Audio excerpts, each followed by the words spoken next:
FIFA ni mdau namba moja. Sasa kushauri au kutoa maelekezo, hilo wala halina dhambi kwa maana ya FIFA na utaratibu wao na uongozi wao.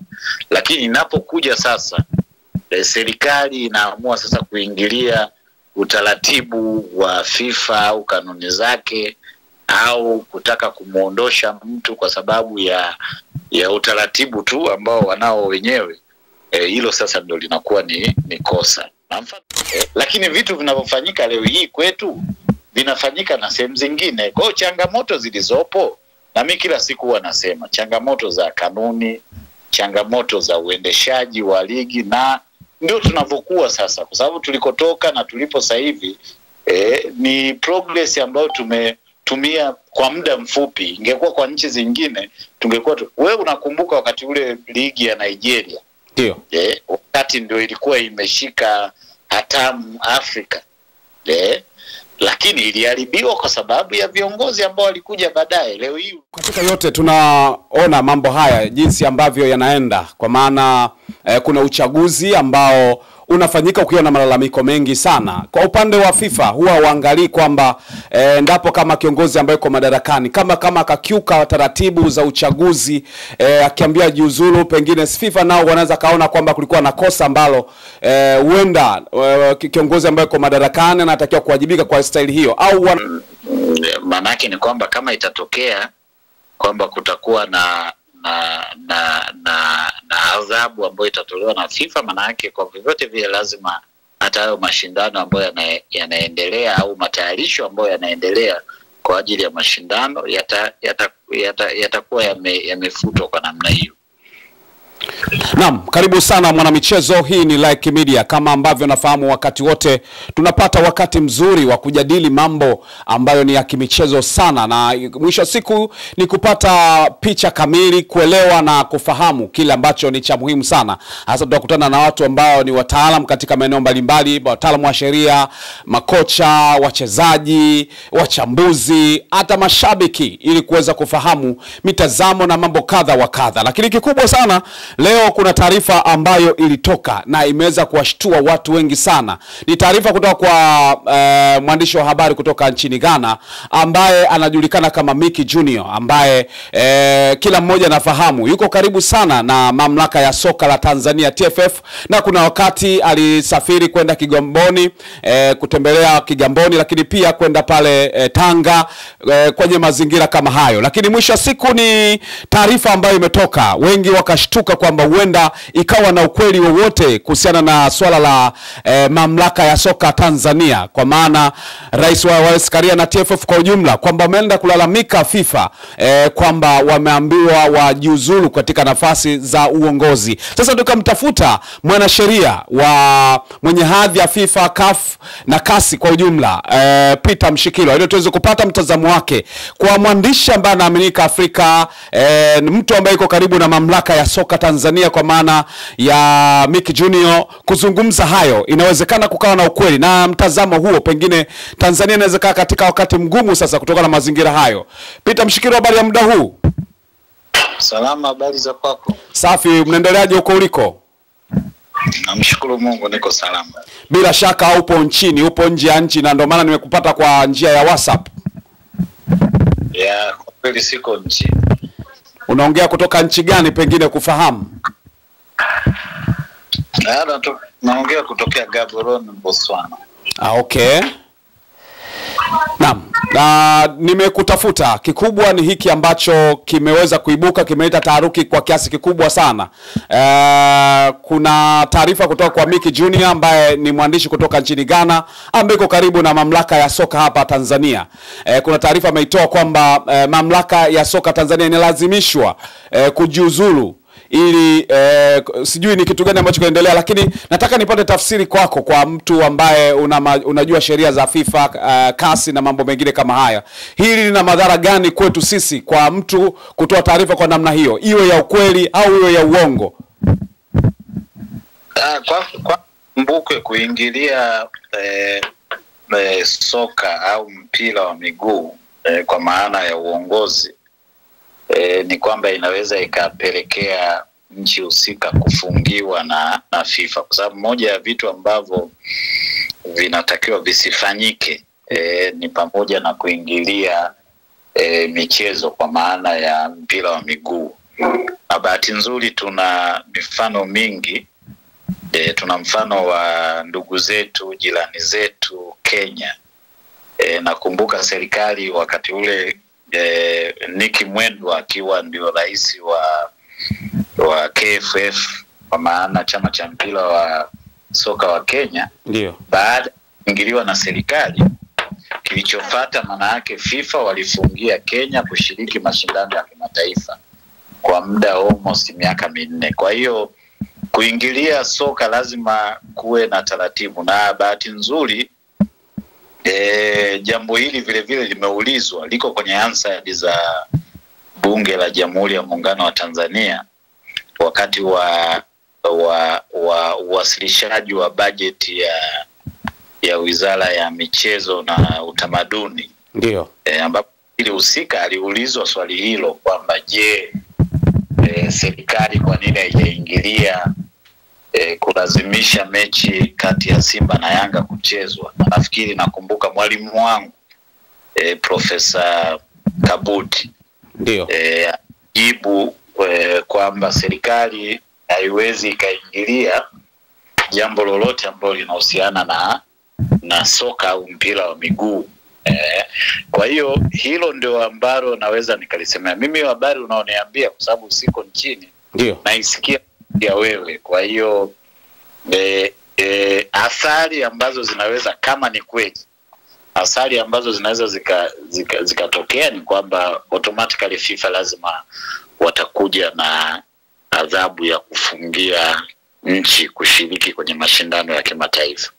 Na sasa tunaelekea mwezi wa 8 hapa, tutakuwa na mashindano ya CHAN. Kwa maana hiyo pia tunaweza kawa mashindano yenyewe yakaondolewa kufanyika hapa Tanzania kwa sababu ya hicho kitu ambacho kinazungumzwa. Basically wanapofungia, yani unajua unapofungiwa kimataifa ile na relative ya athari, hilo ni swala jingine. Lakini unapofungiwa kimataifa maana yake hata kama kuna matayarisho au maandalizi ya mashindano ambayo yana qualify kwa maana ya mashindano ya kimataifa, then unakuwa nje ya utaratibu wa FIFA. Kwa hiyo FIFA, CAF, ikumbuke CAF ni member, ni Continental Federation ya Afrika kwenye FIFA. Kwa hiyo ni member wa FIFA. Kwa hiyo FIFA ni kama baba. Kwa hiyo anapotoa maelekezo au masharti au adhabu, manake inakwenda kwa members wake wote. Kwa hiyo manake ni kwamba kama itatokea kwamba kutakuwa na adhabu ambayo itatolewa na FIFA, manake kwa vyovyote vile lazima hata hayo mashindano ambayo yanaendelea au matayarisho ambayo yanaendelea kwa ajili ya mashindano yatakuwa yamefutwa kwa namna hiyo. Yote katika yote tunaona mambo haya jinsi ambavyo yanaenda, kwa maana kuna uchaguzi ambao unafanyika ukiwa na malalamiko mengi sana. Kwa upande wa FIFA huwa waangalii kwamba ndapo kama kiongozi ambaye yuko madarakani kama akakiuka taratibu za uchaguzi akiambia jiuzulu, pengine FIFA nao wanaweza kaona kwamba kulikuwa na kosa ambalo huenda kiongozi ambaye yuko madarakani anatakiwa kuwajibika kwa staili hiyo, au ameingiliwa kama kuna kitu alikikosea katika michezo pia. Sasa labda swali ambalo naweza nikaliuliza ni kwamba rais ambaye anamaliza muda wake amekosea nini? Manake mimi ukiniuliza nitakupa maoni yangu na uelewa wangu kwa maana ya soka ya Tanzania, nikifanya benchmarking na nchi ambazo ziko Afrika Mashariki lakini kusini mwa Afrika. Ukiniambia mimi nitasema kwamba rais ameprove 80% kwa maana ni kwamba in terms of visibility, kwa maana ya ligi yenyewe, kama unavyotambua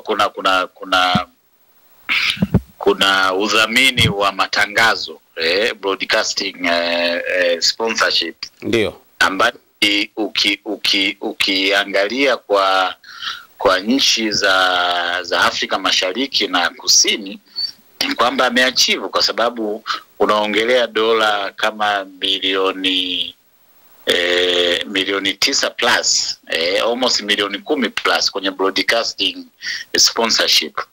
Ukija kwenye udhamini wa main sponsor kwa maana ya ligi ambaye ni NBC, unaongelea dola milioni 13 plus. Sasa ukienda kwenye udhamini wa timu moja na tunaangalia sasa visibility, sasa hivi Azam wanaonekana kwenye nchi 7 Afrika. Kwa hiyo ukiniambia mimi, nasema rais sioni, labda hao ambao wanaona wenyewe, lakini mimi kwa uongozi ni kwamba mimi na rank kwenye 80% plus kwa maana ya achievement ambazo amezifanya kwa kipindi chake ukilinganisha na miaka 4-5 iliyopita. Lakini inawezekana pia tukaiona mafanikio, lakini kuna baadhi ya vitu ambavyo vimefanyika ambavyo pengine mimi na wewe tusivione, pengine vya kimaadili au vikawa ni vitu ambavyo ni vya kifedha ambavyo inawezekana watu wamegundua kwamba haviko sawa sawa. Pengine ubadhirifu wa pesa kwa maana fedha, lakini pia huenda kuna vitu vingine ambavyo vimejificha. Labda tusaidie, ni vitu gani ambavyo kwa maana rais wa shirikisho fulani anawezekana vikamlazimisha na FIFA wakakubaliana navyo kwamba huyu anatakiwa kujiuzulu, pengine labda kama kuna ubadhirifu na vitu vingine? Labda tu niseme wazi, unajua kuna msemo wa Kiswahili kwamba nabii haheshimiki nyumbani kwake. Ndio. TFF ndio modo ya utaratibu wa kifedha kwa maana ya financial regulation na financial practice. Ndio Federation Africa ambao ni modo kwa federation zote unazoziona Afrika.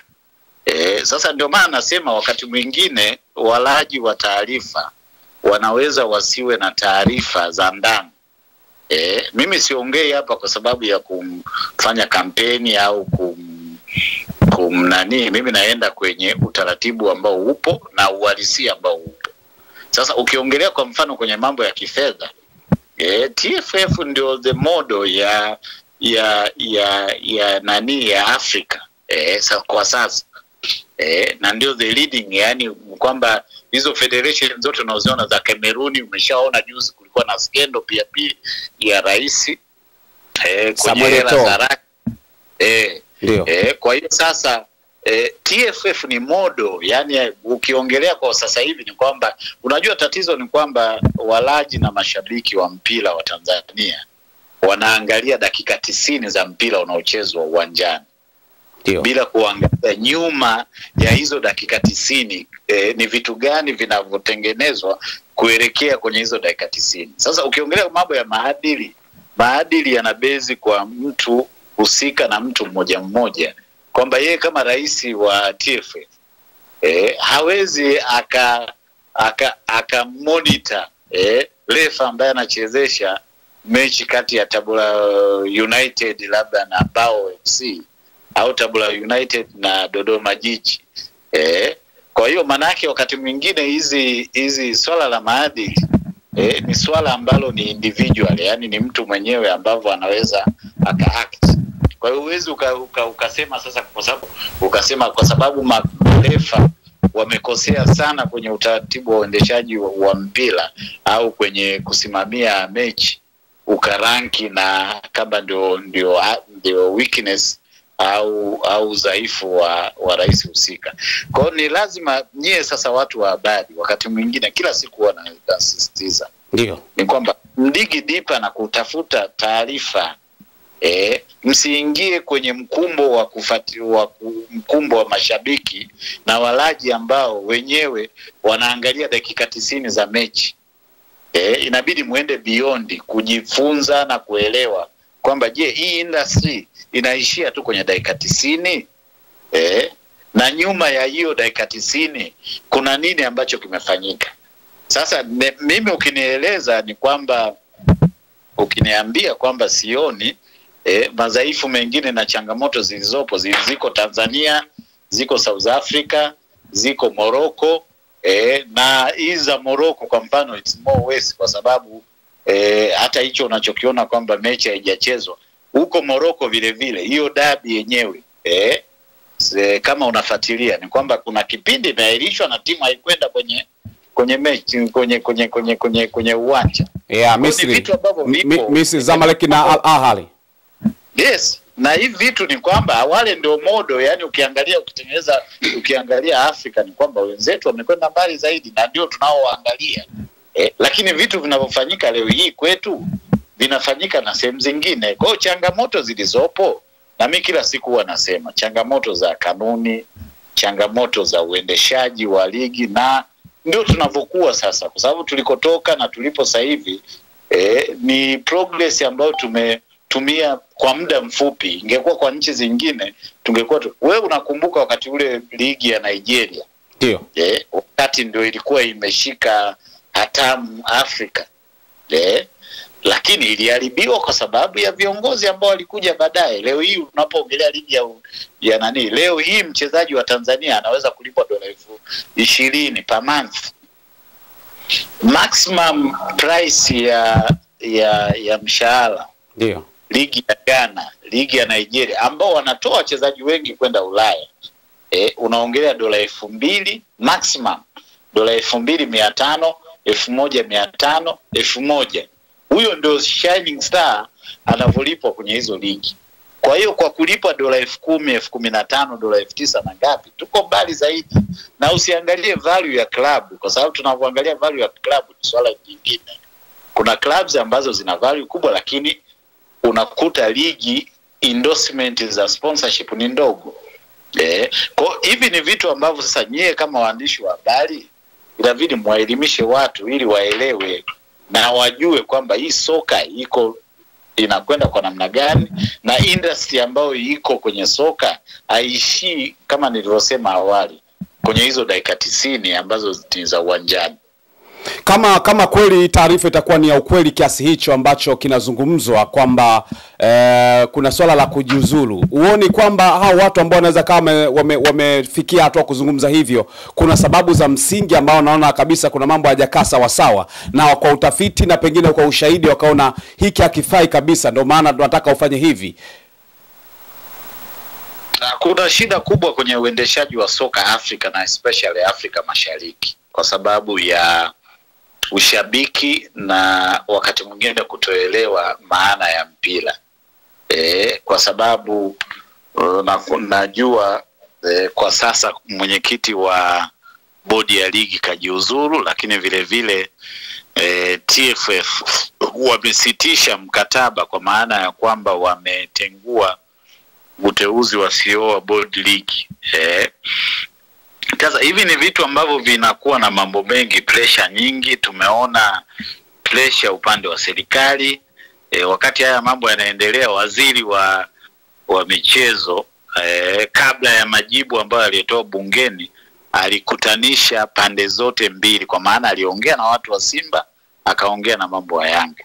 Sasa mimi nafikiri tufike mahali na nafikiri ndio wake up call kwa uongozi ambao utakuja baada ya uchaguzi, kwamba hizi kanuni ambazo zinaendesha ligi ziboreshwe kiasi kwamba zitengue sasa ule utamaduni uliopo wa Simba na Yanga, kwamba wanaweza tu wakaamua kama wanavyoweza na nini na vitu vingine. Na nafikiri tukifika kwenye utaratibu huo na tukaheshimu hizo kanuni, na kwamba TFF wakasema sasa wacha koleo liwe koleo, yes, spade it spade, kwamba sasa kanuni ndio zishike hatamu, ndio naamini kabisa mpira utakwenda kwenye mabadiliko, lakini na maendeleo makubwa zaidi ukilinganisha na yalivyo sasa. Hatukatai kwamba maendeleo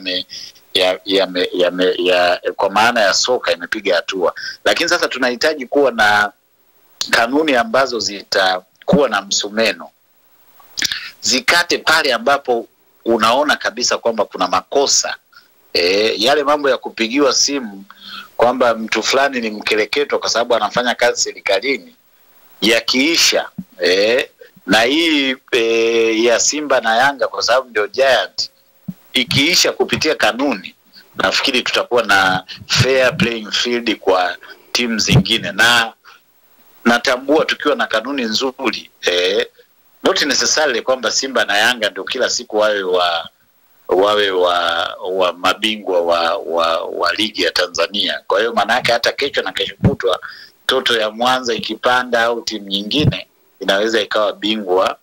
Na huko nyuma tuliona Nyota Nyekundu wakati tukiwa bado wadogo, kulikuwa na timu zingine ambazo zinakuja zinashinda, zinachukua champions kwa maana ya ushindi wa ligi. Kwa nafikiri cha msingi sasa hivi ni kuleta kanuni ambazo zitakuwa ni kanuni sio kali kwa maana ya kudani, lakini vile vile kulinda ardhi ya mpira wa Tanzania, lakini vile vile kuleta maadili kwa wale ambao watakuwa wakikiuka taratibu, kanuni, lakini na vile vile sheria ambazo zinaongoza mpira duniani. Sawa, na umezungumza kwa uzuri kabisa. Na vipi kuhusiana na pengine watu waelewe, kuna kitu ambacho viongozi wengi wa serikali utasikia kwamba hatuingilii mpira, hatutaki kuingilia mpira. Na wewe ni mwanasheria wa mwenye hadhi ya FIFA na pamoja na kasi. Hebu tuambie kuhusiana na pale ambapo serikali inashauri kwa vema kabisa, kwa jambo jema ambalo sio la kimaamuzi, pengine kuna ubaya wowote katika mamlaka ya FIFA kile ambacho hawakitaki, wakisema kwamba umeingilia maamuzi ya soka? Serikali ina nafasi gani katika kushauri na kuona hili jambo linafaa katika maendeleo ya mpira wa miguu? Ina nafasi gani kama serikali? Kwanza utambue kabisa kwamba serikali zote za duniani kwa maana ya nchi kwa nchi ni wadau namba moja wa FIFA. Lakini vile vile ukumbuke serikali ambazo ziko kwenye nchi, especially labda niongelee kwenye perspective ya Afrika, ni kwamba wote, kwa mfano kwa Tanzania, TFF yenyewe iko chini ya Baraza la Michezo la Tanzania, kwa maana katika national level. Maana ni kwamba BMT yuko juu ya TFF. Lakini sasa inapokuja kwenye uongozi, utaratibu na kanuni, ni kwamba TFF anawajibika kwa FIFA. Kwa hiyo FIFA mwenyewe ni mdau namba moja kwenye sekta ya michezo kwenye nchi husika kwa maana ya serikali. Na ndio maana leo hii FIFA hata kwenye United National Goals ni kwamba FIFA ni mdau, na tunapoongelea Umoja wa Mataifa manake tunaongelea nchi wanachama wa Umoja wa Mataifa duniani. Kwa hiyo manake ni kwamba FIFA ni mdau namba moja. Sasa kushauri au kutoa maelekezo, hilo wala halina dhambi kwa maana ya FIFA na utaratibu wao na uongozi wao. Lakini inapokuja sasa serikali inaamua sasa kuingilia utaratibu wa FIFA au kanuni zake, au kutaka kumuondosha mtu kwa sababu ya utaratibu tu ambao wanao wenyewe, hilo sasa ndio linakuwa ni kosa. Na mfano mzuri, imetoa mfano mzuri wa Kenya. Ndio. Ndugu zetu wa Kenya wakati huo akina Nicky Mwendwa, wakati anaenda mahakamani Mombasa na wapi, alionekana ni mtu tu wa kawaida, lakini impact yake imeonekana. Miaka 3-4 Kenya kushiriki mashindano ya kimataifa. Kwa hiyo linapokuja kwenye swala kuingilia sasa, hilo ni swala jingine. Lakini kushauri, kuratibu, kama unavyojua sasa hivi tuna mashindano ya CHAN, lakini tuna mashindano ya Afcon. Kwa maana ya Afcon. Ndio. Na serikali ni mdau husika. Umeona Mosepe anakwenda kukutana na marais wa nchi husika. Mosepe amekuwa kwenye program na nchi husika. Kwa hiyo ni kwamba serikali ni mdau mmoja mkubwa sana wa haya mashirikisho ya mpira Afrika, lakini vile vile shirikisho la mpira duniani. kwenye kushauri, kwenye kufanya kazi pamoja. Lakini napokuja sasa kwenye kuingilia zile kanuni au kwenda kinyume na kanuni na taratibu, hilo sasa linakuwa ni kosa.